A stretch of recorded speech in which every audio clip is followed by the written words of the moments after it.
لبيك اللهم لبيك لبيك لا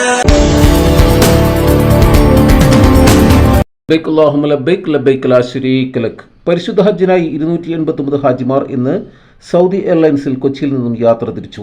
നാളെ പുലർച്ചെ 3-ന് 289 ഹാജിമാരും യാത്ര തിരിക്കും. അതോടെ 577 ഹാജിമാർ മക്കയിലെത്തുമെന്ന് ജനറൽ കൺവീനർ സഫർ ഖയാലും ഹജ്ജ് സെൽ ഓഫീസർ എം.എൻ. ഷാജിയും പറഞ്ഞു.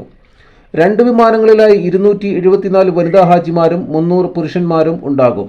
രാവിലെ നടന്ന യാത്രാ സമ്മേളനത്തിലും പ്രാർത്ഥനയിലും ആലുവ എം.എൽ.എ. അൻവർ സാദത്തും മുൻ MLA. A M. Yusuf, തസ്കിയത്ത് chairman Muhammad കുഞ്ഞ് മൗലവി, കോർഡിനേറ്റർ ടി.കെ. സലീം തുടങ്ങിയവർ സംബന്ധിച്ചു.